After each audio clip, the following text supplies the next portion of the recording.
Most people go to prison and at least have the decency to stay quiet about it. Tim Leissner went to prison and immediately filed for divorce from one of the most powerful women in fashion. And reportedly, he is asking Kimora for spousal support, his attorney fees paid, joint custody of their son, and the right to keep his jewelry and personal property. Now I know what you are thinking. Who does this man think he is? Well, let me tell you exactly who he is and what he did.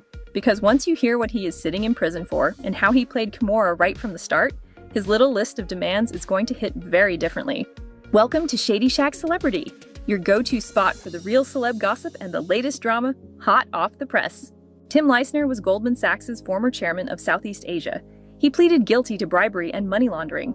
He was one of the key figures in what prosecutors called one of the largest financial heists in history, a scheme that stole and laundered over $4.5 billion from a Malaysian government investment fund.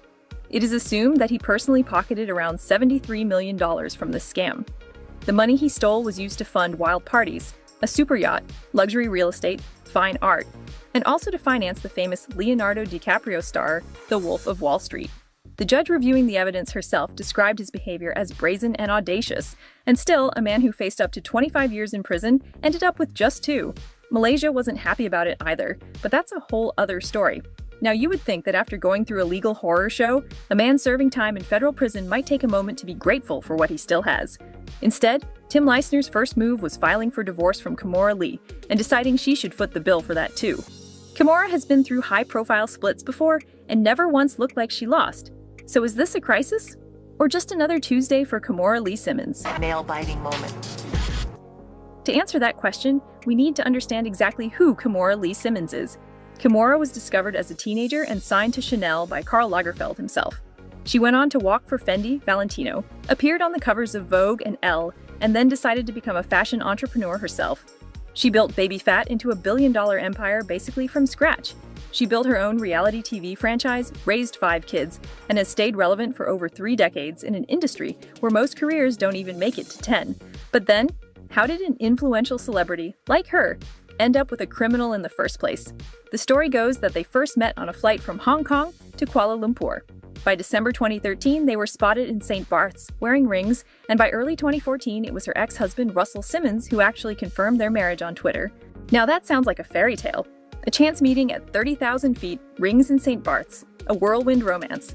But there was just one tiny little problem with that fairy tale. When Tim married Kimora in 2014, he was still legally married to his previous wife, Judy Chan.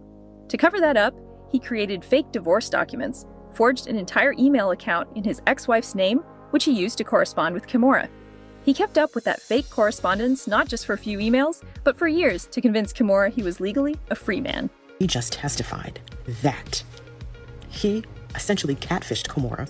Tim also pretended to be his wife, Judy Chan, when talking to an Asian billionaire, Joe Lo, who is also under investigation for money laundering. So the fraud that sent him to prison was not even the first time this man lied. The lying started before he put a ring on Kimora's finger. Tim Leissner is actually husband number 3 for Kimora, and if Kimora's track record tells us anything, she has never once come out of a divorce looking shattered. She was first married to Russell Simmons, co-founder of Def Jam Records, one of the most powerful men in hip-hop at the time. They met in 1992 when Kimora was just 17 years old and Russell was 35. She has since reflected on that age gap very openly, saying she was in high school, a sophomore, and that looking back, the relationship seems inappropriate. With my ex, I met him very young. I was 16, that's way too young now in hindsight, but you couldn't tell me that. I'm glad you said it. Yeah, it's way too young. Yeah. But I thought I was grown. Things get serious. We actually got married when I was maybe 21. Russell and Kimora's divorce was very public, and they fought bitterly over their finances. Kimora has said publicly that when the brand was sold for around $140 million, she only walked away with $20 million, or maybe even less than that, despite the entire brand, and its sale being built around her image and her name. Russell, on the other hand, claims he gave her the brand. He helped her build it. And if it wasn't for him, she wouldn't have seen Baby Phat grow to what it became. He also went on social media and accused her of stealing his 4 million shares of Celsius stock, which was around $800 million at its peak, to bail out Tim, who was jailed at the time. She gave what is now, today, based on the stock, $800 million to the government illegally. His bail was my stock. During the bitter fight between the two, their own daughters publicly took Kimora's side. The girls were grown, and they made their choice to stick around with their mother. Russell has been hiding in Bali since 2018, right when over 20 women came forward with deeply troubling accusations against him. These accusations go back to the time when he was allegedly in a relationship with then a very young Kimora. There are rumors that Russell is hiding in Bali, as Indonesia has no extradition treaty with the United States. Make of that what you will. Then came Djimon Hounsou, an Oscar-nominated Hollywood actor with one of the most recognizable faces in the film industry at the time. They never legally married but participated in a West African commitment ceremony and were together publicly for years. They have a son named Kenzo, born in 2009. When that relationship ended in 2012, after 5 years together, there were rumors that the split came down to money and Kimora's very close friendship with her ex-husband Russell. I want to have my cake and eat it too. Djimon and Kimora got into a custody battle over their son Kenzo, but there was no dramatic courtroom verdict as they eventually chose to settle privately. However, the real outcome of the custodial dispute was very clear. Kenzo stayed in the United States with Kimora, and years later, when asked about co-parenting, Kimora simply said the kids are with her full-time, and she is pretty much the primary parent.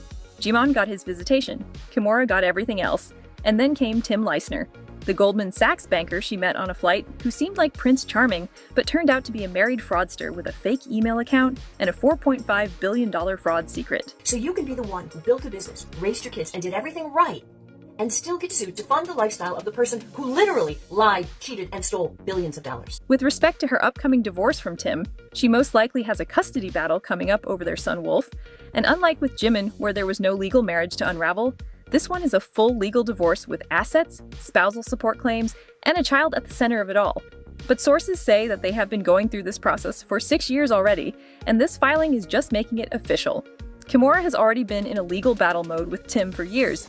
She filed a lawsuit claiming $93 million in shares were hers before he even went to prison. While Tim was filing paperwork from his prison cell, Kimora chose not to react publicly to this divorce filing. She was busy starring in an Old Navy campaign, raising 5 kids, and running her business. And in the middle of all of it, Kimora quietly dropped Simmons from her name. She is now going simply by Kimora Lee. She said the move was about clarity and ownership. She also released a statement saying her focus is on protecting her family, building a legacy, and moving forward with grace and power, while pushing back against what she called dishonest attempts to bully and extort her out of what has always been rightfully hers.